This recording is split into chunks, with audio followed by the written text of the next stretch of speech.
Hey,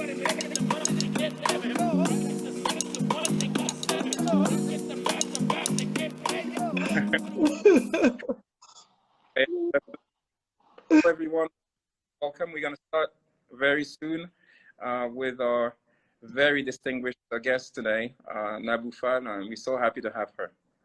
Thank you so much, Jill, for having me here. Yeah, Hey, I must say, in the house. Hi, Nadia. whilst we are just getting ready, I'm so happy that we went through this training with you, which is extraordinary, and everybody should take it.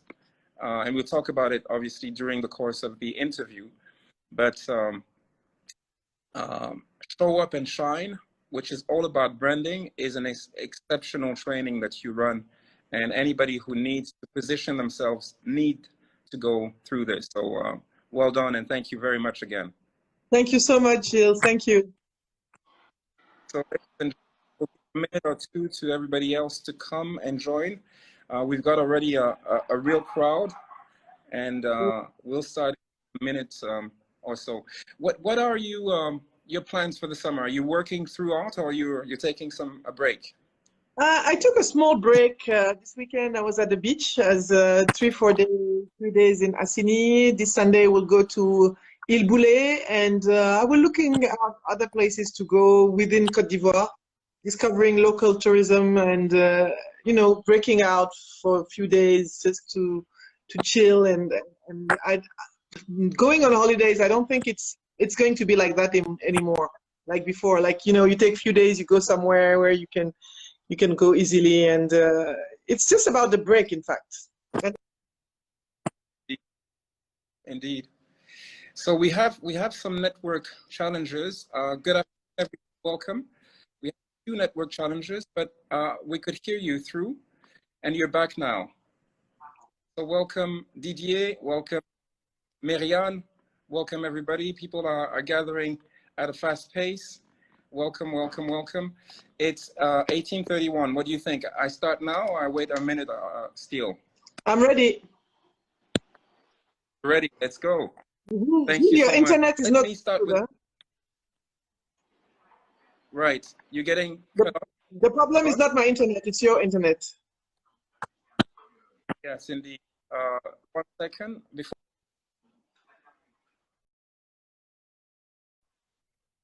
As it can be. Okay. Okay. All right. Hello, Daisy. Let's get started.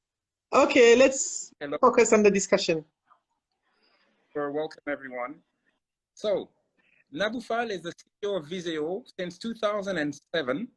Viseo is a communications agency with expertise in transformational communication, as well as classic PR and communication. Among her clients are government, development agencies, and private multinational from across the continent, as well as individuals.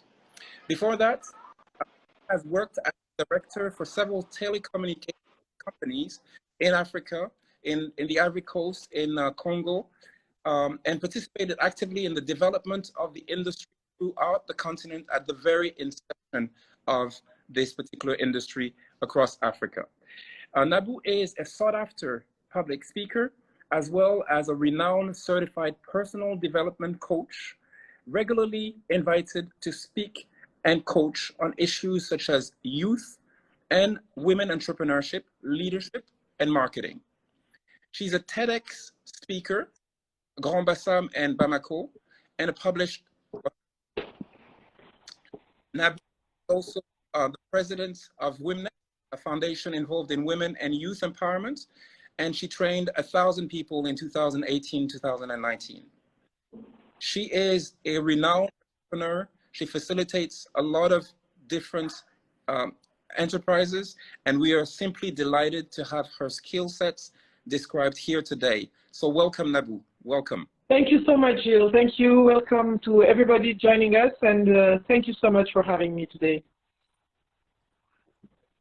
You're very welcome. Let's get started.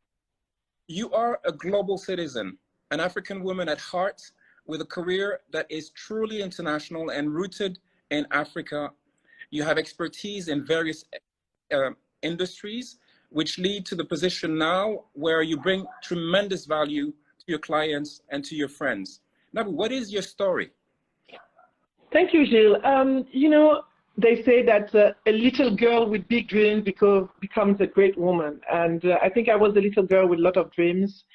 And my story is the story of many African women, African young girls, hoping to be more than I was expected to be. And I actually went through a process of studying, being educated, and harnessing my potential in order to really develop myself and opening up to my career. My professional career started as a joke, I could say, because when I met Yerim So, who is a renowned businessman over 20 years ago, and he asked me, I have a company that I'm started. It's a mobile telecom company, and I just came back from Europe, finishing my studies. Which position do you want to take? I said, well, which position? No, he said, no, I know you can help me. What position? I had a choice between either doing computer science, because I was an engineer trained in computer science, or I just looked at the chart and I said, I think marketing would fit better to my personality. And this is what I chose. And it was not an easy path because I didn't know much about marketing. I did a master in finance and we had few marketing classes. So it was a journey of learning. It was a journey of searching. And it was also a journey of meeting people that carried me along to give me the strength to do what I had to do in that position. Then, at the same time, my career evolved. I've been having a career in, I've had an opportunity after that experience to go to a wedding in Brazzaville, and I met a Syrian guy, a Syrian friend. His name is Rami Antaki. I need to say those names because those are the people that I met. I met him at a wedding. It was my neighbor, and I just told him I was working in telecommunication. He said, oh, you know what? I am starting a company with Mr. Naguib Sawiris and in Congo, Brazzaville, and we want someone like you. Are you ready to come and be the sales and marketing director? Honestly speaking, I didn't believe him at first. You know, he was he had drunk a bit of wine, it was a party. But then what a surprise it was when I came back to Abidjan, and a few months later, he gives me a call. Actually, I was in Johannesburg when he called me. A few months later, and said that, oh, the people are looking for you in Brazzaville. You have to go. And I said, I have to go. No, you have to be in Cairo at one certain date on a Monday, and no matter what. So I took the plane. I went to Cairo, and I had an interview face to face with the Mr. Naguib Sawiris. So it was quite amazing. And so I went out, went to Brazzaville after the war, took the challenge. It was a startup operation. We started the company. I was one of the youngest director, the only Black woman, African expatriate of the group. It was a group with many people from the Middle East, Jordan, Syria. I was the only Black woman expatriate then. And after that, I had an opportunity to go to Kinshasa also, same kind of setup. I went to Kinshasa for a weekend. There was a golf party. And at golf party, I met a family friend, Mr. Conte, ABM Conte. And he told me, oh, Nabou, I said, oh, I just had the babies. And I'm currently working for the national operator. I'm consulting. I'm on the board, helping the director of the national telecom company. So he said, oh, don't you want to come to Kinshasa, be the deputy managing director of my telecommunication distribution company? Mr. Conte was the chairman, is the chairman and the main holder of Vodacom in DRC. And I said yes, but then I didn't hear about him for some months. I also thought it was another joke.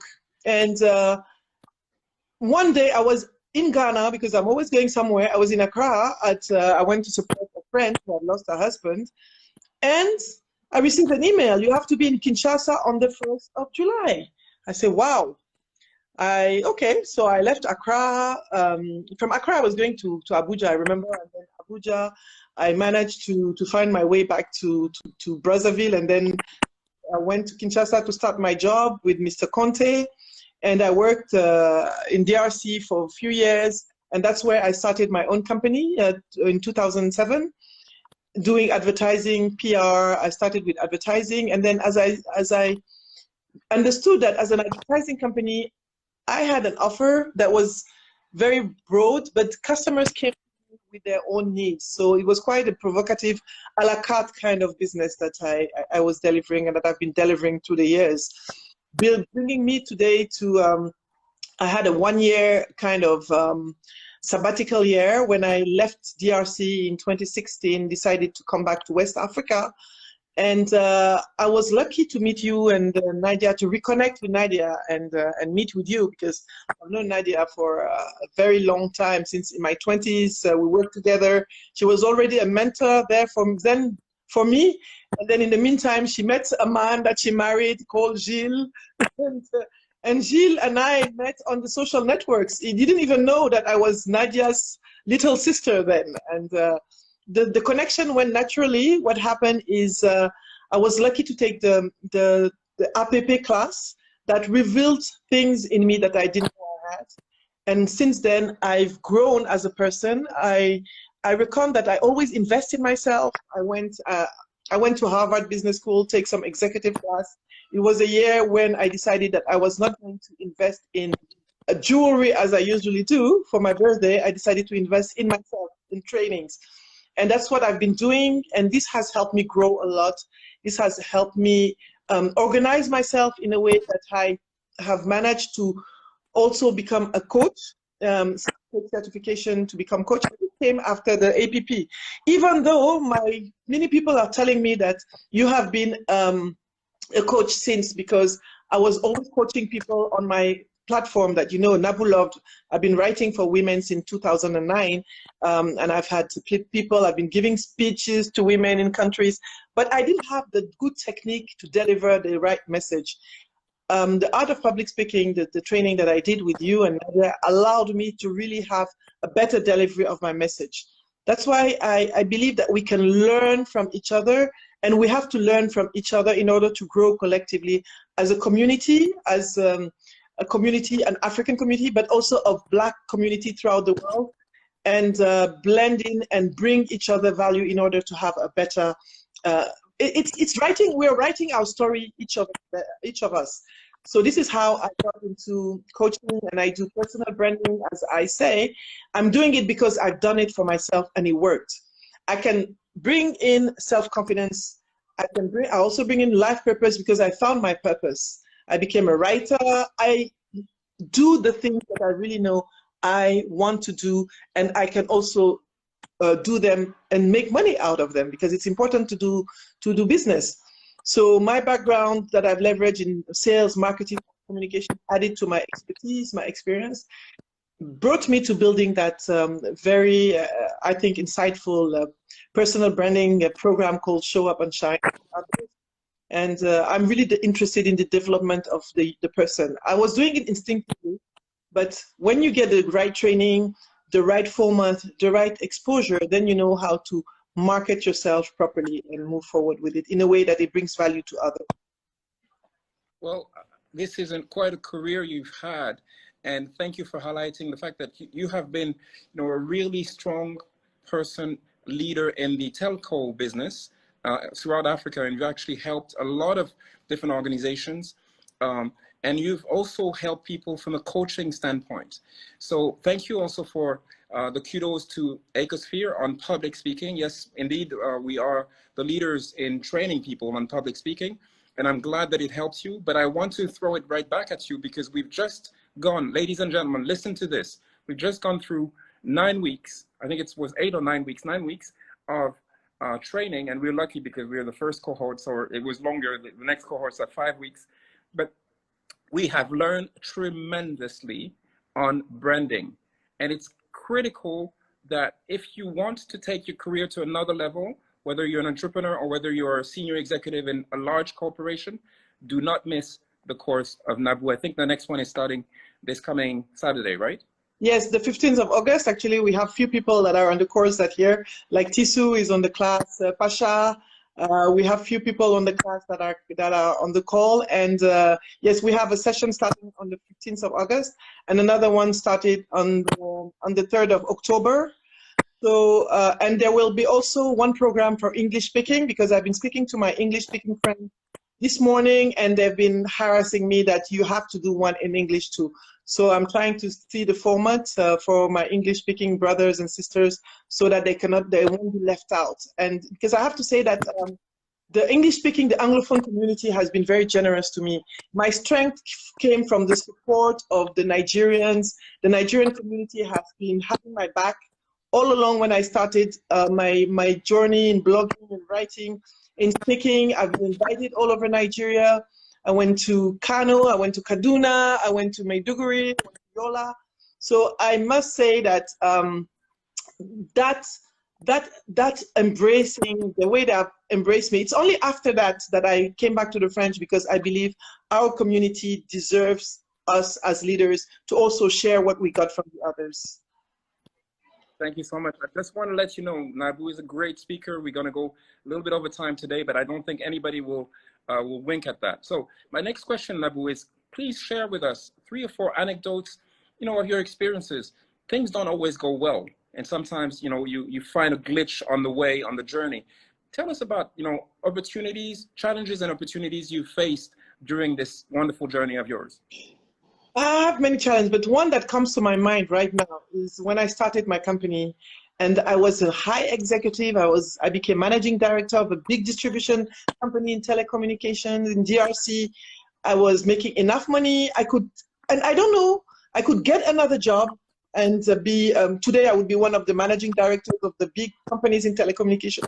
But my love for challenge made me get out of that comfortable, I love challenges, comfortable situation to say, okay, I'm going to start a business.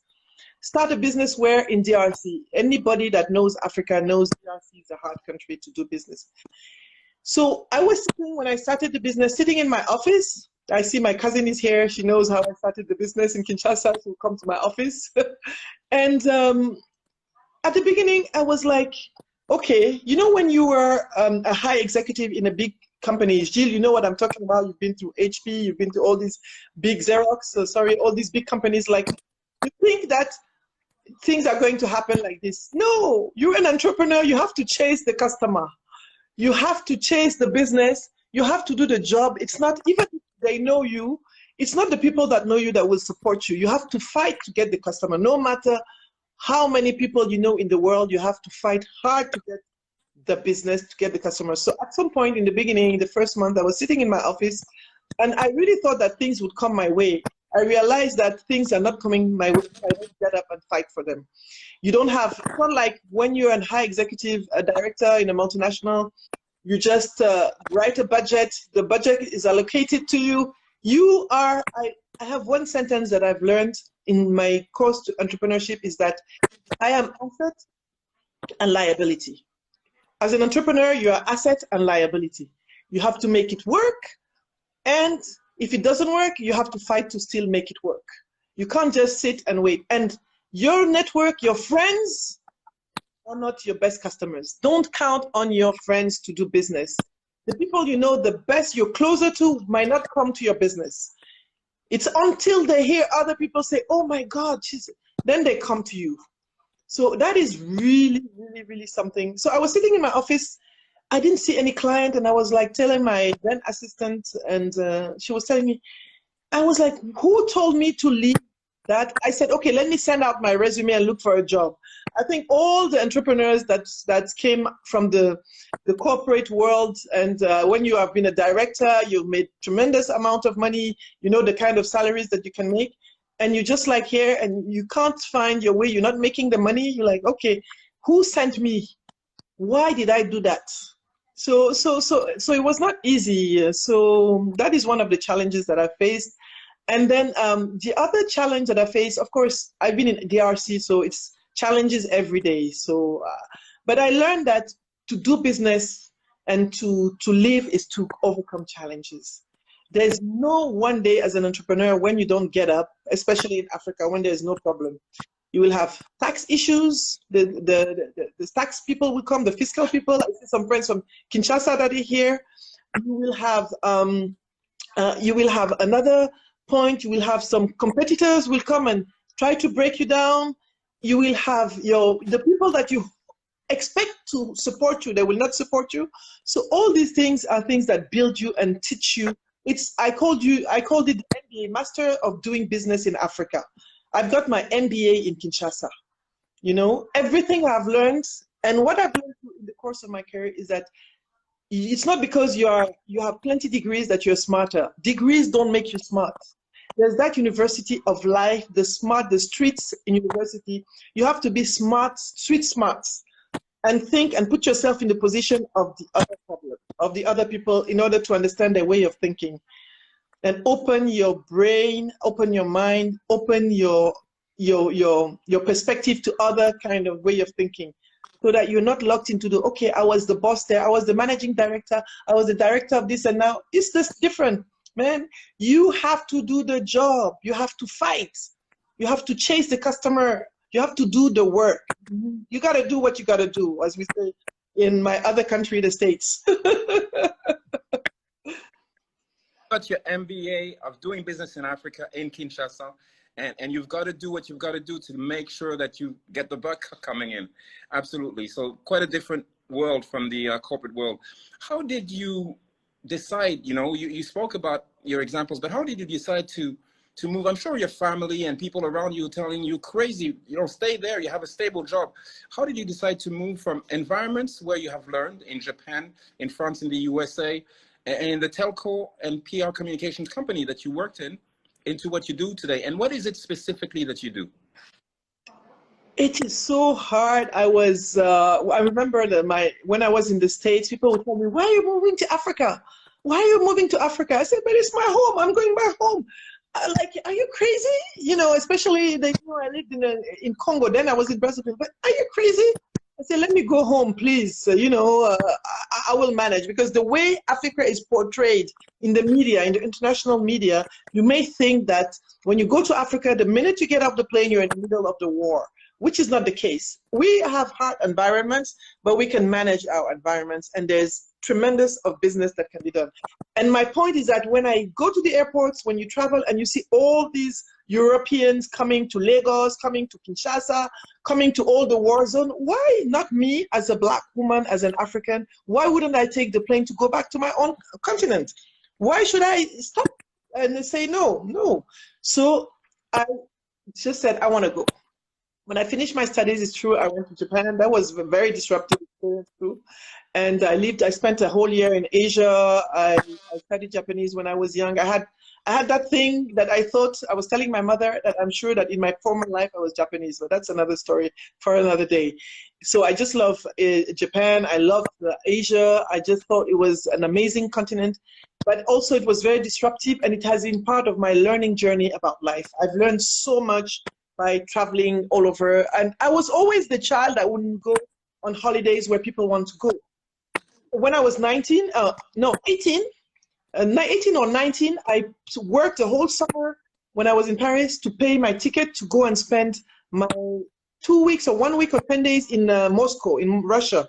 My best friend's father was the ambassador of Côte d'Ivoire, Maggie. And so I said, no, I wanted to go to Russia. That was my communist time. I was reading Tolstoy, I was reading Lenin.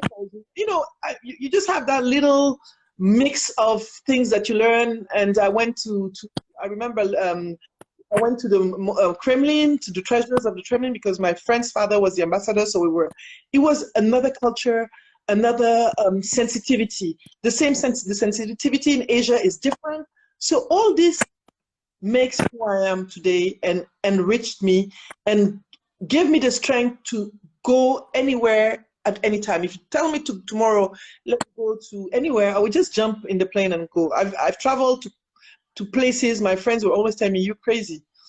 We always, you know, Africans, it's Paris, America, London. These are our 3 coins. And Dubai now. Me, no. I'll go. I went to India, went to Korea, I went to Taiwan. I went to so many places in the world. I went to La Habana, I went to Cuba before it was the hype.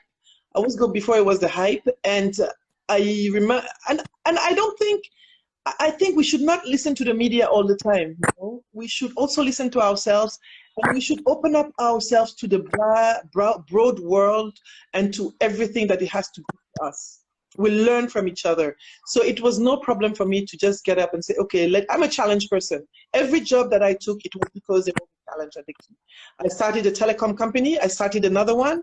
I did another one. It was not starting, but maintaining it and transforming it and organizing it.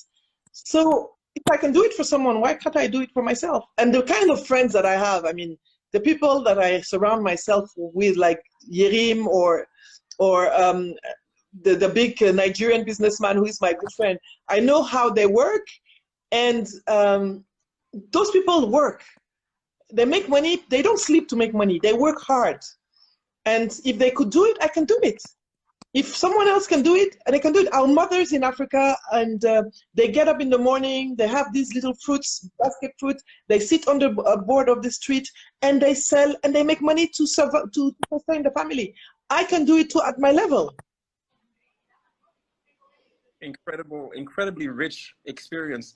Whatever you want to do, you can do. And it all depends on you and on looking and watching different examples. It's interesting that you spoke also about the Kremlin. The impression I have had when I went to the Kremlin was amazing.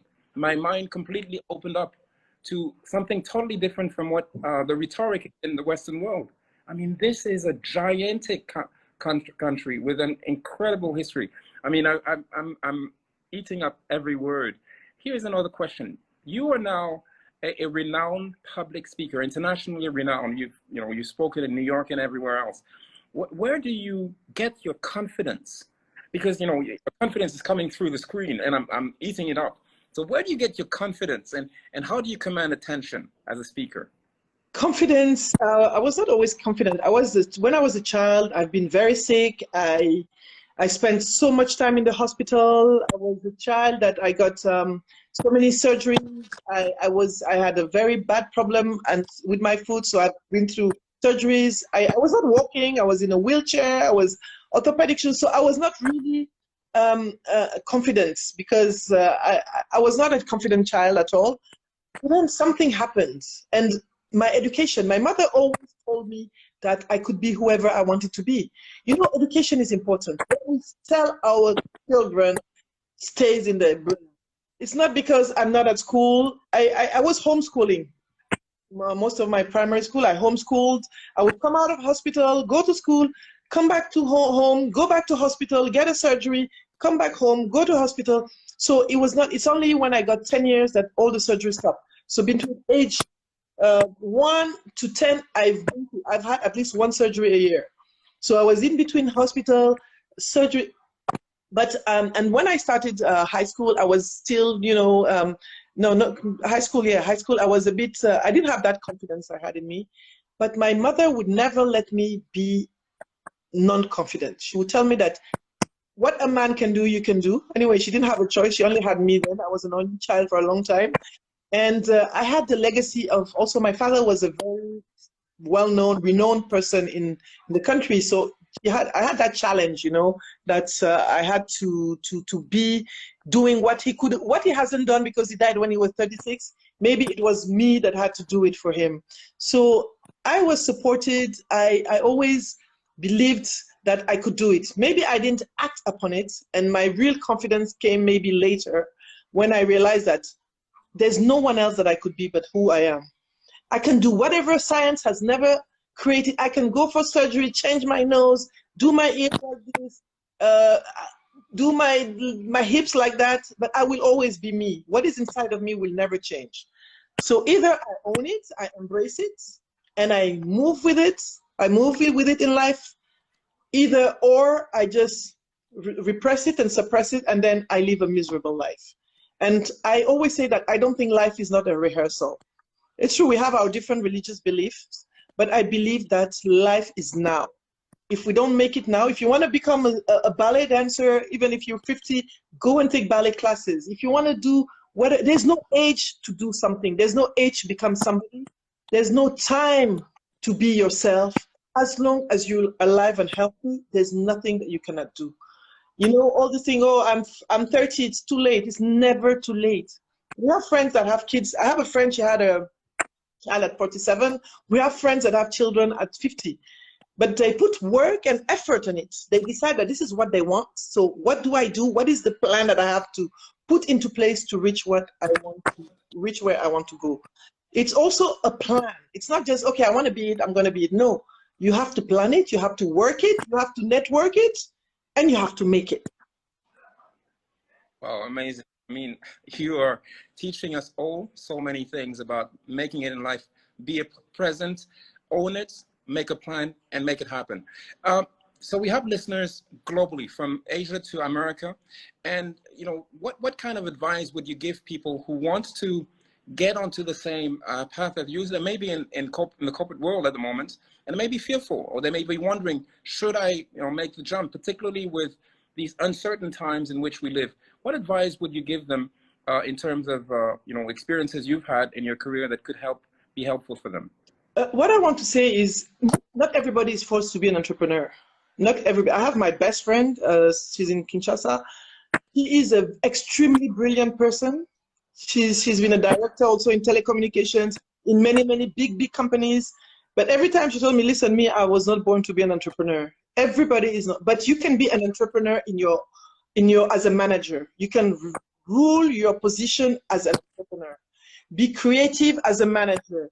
Don't forget that you have to be a leader. Invite other people. Nobody is a threat to you. If you feel threatened, then you have a confidence problem.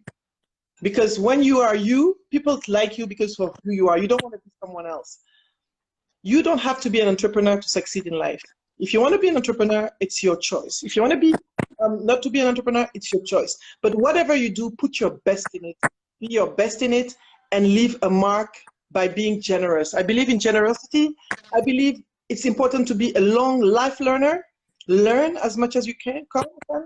Learn from the little child in the street. Have friends from all avenues of life. Be open.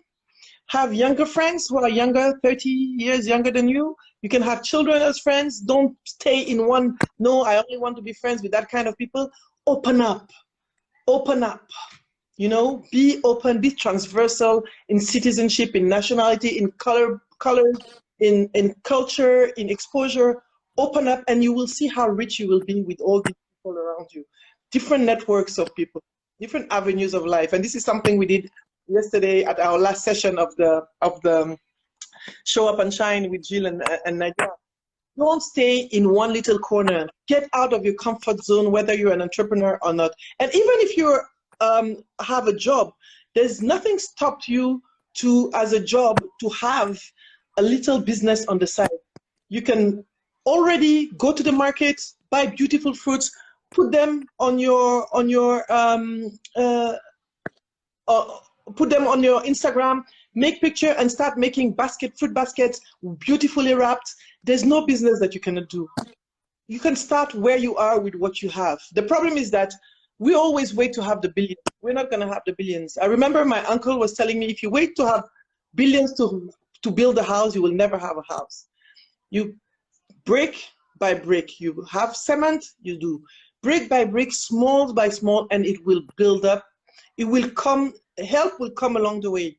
Everybody that is an entrepreneur here knows that God is always on our side. Sometimes you just sit and it's the 20th of the month, you have salaries to pay and there's no money.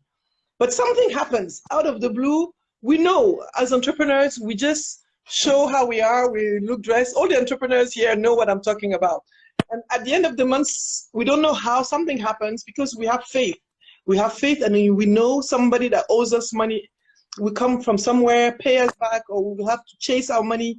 So we have to be faithful, be positive, have vision, know where you want to go and what you want to do. So what I do now, I still do communication, public relation, but I also help people who want to shine.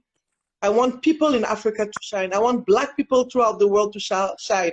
I want white Africans to shine. And I want us to take our stories out there according to a certain script, depending on how we want to be seen and to shine so that we can all collectively shine as a community. I can tell you, I mean, over the last several weeks, we have been working with you and our presence has increased on the internet because we are using some of the tools you're sharing. So we can learn from one another and it's incredible. Let me read a few comments from the public. Your life story is impressive because you trust yourself, kudos.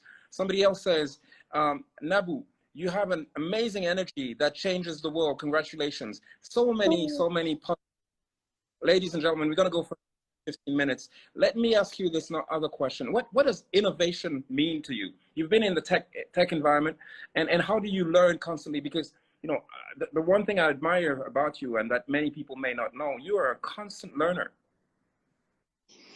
Innovation means doing the same thing but differently. You can do the same thing. The innovation now is disruption. Disruption is important. We have to be very disruptive. I can sell fruits. I can decide that, okay, I'm going to be a fruit seller.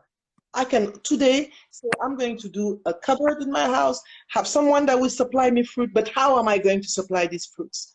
How I'm going to do that fruit basket? I'm going to do fruit basket, I'm going to do fruit salad, I'm going to wrap it differently, I'm going to brand it differently, I'm going to give a sexy look to my food business.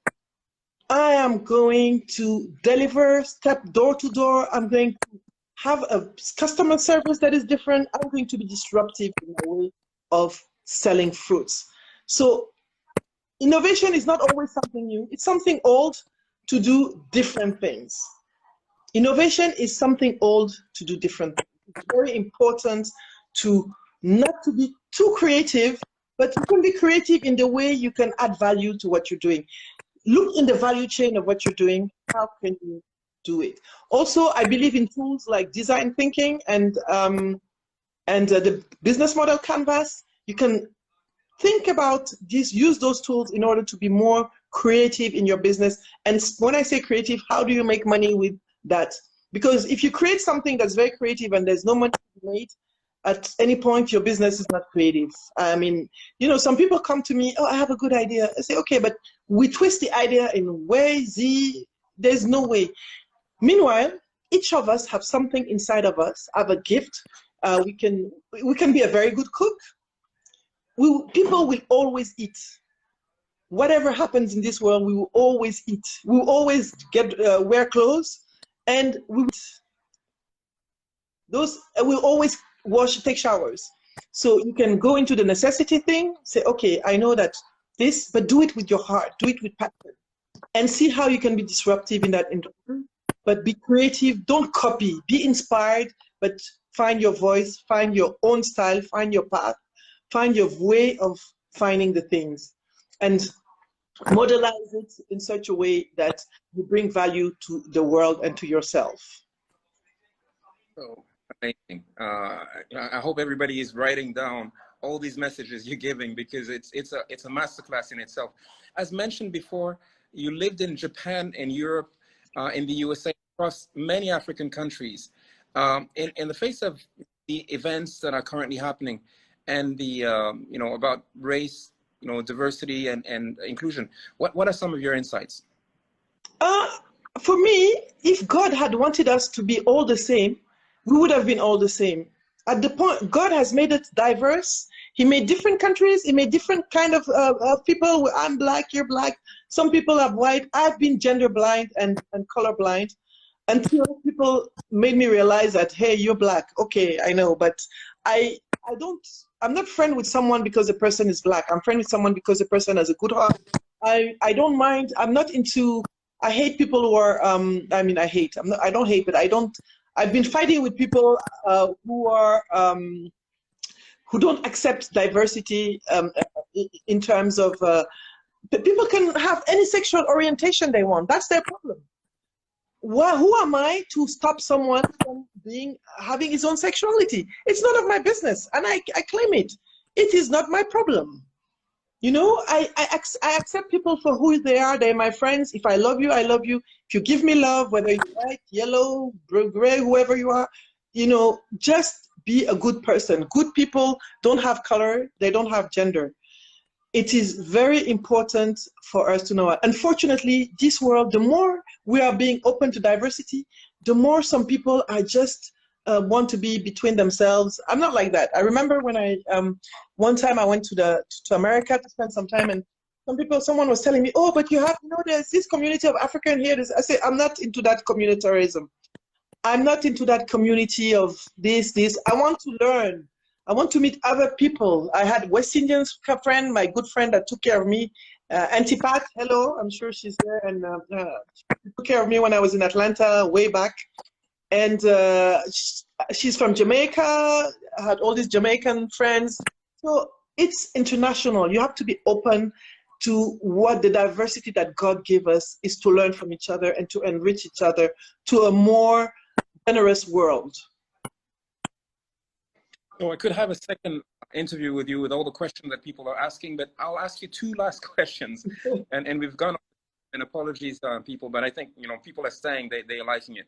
What tips about public speaking, entrepreneurship, you know, life business experience would you give to the public listening to us? If you're, everybody is a speaker. They just don't know it yet. This is what I've learned from APP. I remember when I first got to that class and they told me to drop the paper, I was, no, I can't drop the paper. I have to read. And then today, here I am, you know, talking to you like it's cool. And I was in New York last year. I was in Johannesburg before Corona, because the COVID. I went to Gambia. I went to Uganda to give a talk. I was in Morocco. I went to Ethiopia. Where did I went to so many countries to deliver my message. So it's important to learn how to deliver your message. Everybody has a message. There's no competition. We're all complementary. I can say something about one topic. You can come and bring the same thing with your own flair and your own perspective. And I will learn from you, you will learn from me. So it's very important to be very open, to learn. Prepare before you go and talk. You don't know, we are prepared before we hear. Before we hear in front of you, we are prepared. We prepared it. We just didn't do it like this. Prepare. Respect your audience. There's no small audience. Whether I speak to little children, 2 years old, or I speak to head of states in front of head of states, or I speak to to women or men, the audience doesn't matter. What matters is the quality of the delivery of your speech. Put quality in it. Even if there's only one person listening to you, at the end, 1,000 people would come listen to you. And I've learned that at the Acosphere from June and Nadia. I remember, you know, they told me one person, even if there's nobody, you speak to the screen. I'm talking to the screen, in fact, even though you guys are here, but I put the same passion. I made an effort. You know that with this coronavirus, sometimes some people are in pajamas at lunchtime, but I made myself look nice. Respect your audience, very important. And be yourself. Authenticity, the power of authenticity. Leverage, when it comes to entrepreneurship, leverage your network, because I found out that all the good things that happened was through network. But network is not enough. Add hard work to your network, and that hard work plus network is luck. What people call luck. Well, you know, so many people, you're so lucky. I'm not lucky. I built my luck, you know. It doesn't happen just out of the blue. Why do people call you? People call me because they know I deliver. If I told Jill and Nadia, come to my class, it's like, and every Saturday morning I come up with an excuse. No, you know, I'm tired. No, I don't want to do this. They would they would say, Nabou, we like her, we love her, but honestly, we would not recommend anyone to come to that class that you're giving. If we have to commit, when you commit, go to the end of your commitment. You know, sometimes people say, oh, you're so cool. I'm not that cool. I'm very driven. I know exactly what I'm doing, and I know exactly where I'm going and how I'm doing it. I just sometimes, you know, fool people, but I guess they're not fooled that much because I'm very cool. But we know where we're going. Delivery is key. And solidarity. Let's stay strong together. Let's support each other as brothers, as sisters, as a community. It's not easy today for us to be Black people, you have to say it, because if I go to the States, nobody will ask me if I'm American or not. I'm a Black person. So we have to, let's not be what people are. Let's be open and generous as we are. If we start being also community driven and be negative towards the other communities, then we're not building the world that we want to see. So we want to be the change that we want to see in the world. And I will end up with, yes. Go ahead. Go ahead.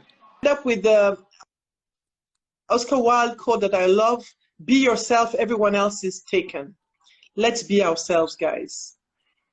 There's no shame in being yourself. People will love you more, will connect to you more if you are yourself. A couple of things I want to build on. You are the utmost preparation person. We've spent a lot of time just preparing this 30-minute interview. We're getting a bit over time, but apologies to everybody, but we're almost there.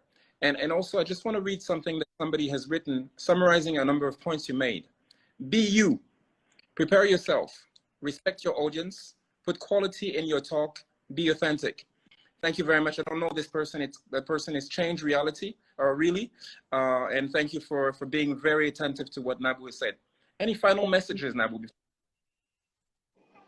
My last message is first to thank you, Nadia, because we have to learn to be grateful towards each other's, because we have each other's back. And first of all, thank you, and thank you to everyone that took the time, because time is a currency that is quite expensive, especially lately. But we all know we're sitting in front of computers, working on Zoom and everything. So thanks to everybody for their time. And feel free to follow me on Instagram, Nabou Love. I'm on LinkedIn. I'm on every network that you can think of. And connect with me.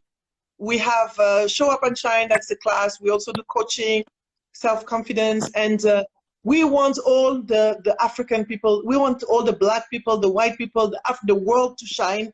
So please, if you want to see the replay of Show Up and Shine, it's on Facebook. I will send the link somehow. But please, shine, because you have something to give to the world. And when you shine, don't forget to put the light on others, because you're a star. Thank you. Thank you very much, Nabou. Before we tell you goodbye and thank you, I just want to let everybody know that we have our 15th anniversary next week. And obviously, I'm not managing to show it well on the background here. I was hoping to do so. But we have our 15th anniversary next week. And we'll be having things happening all of next week, starting on Monday, a Zoom to Facebook and YouTube event at 5 o'clock UK, 4 o'clock GMT. You'll see it on all of the Acosphere various social media platforms. And we will be also inviting specific people for a 30-minute Zoom special just before the interview of Nadia and myself. That interview happens at 5 p.m. UK time, 4 p.m. GMT on Monday. And next week, sitting at your seat, we will have an extraordinary lady. Many people don't know her. Mariam Kone Bedier, the head of JPEX in the Ivory Coast. In other words, she is the person you go through when you deal with cacao or cafe. And as people know, cacao, the biggest producer in the world, is in the Ivory Coast. So you don't want to miss next week, Thursday, Instagram Live. Nabou, thank you so very much for having been with us. So instructive. It's been real. And we wish you only the very, very best. Your next class is starting on Saturday, but you have one on the 3rd of October. Please look up on the various platforms of Nabou for Show Up and Shine. It's an extraordinary branding training. I advise everybody to do it. Thank you so much, Nabou Fall. Thank you. Thank you, everybody.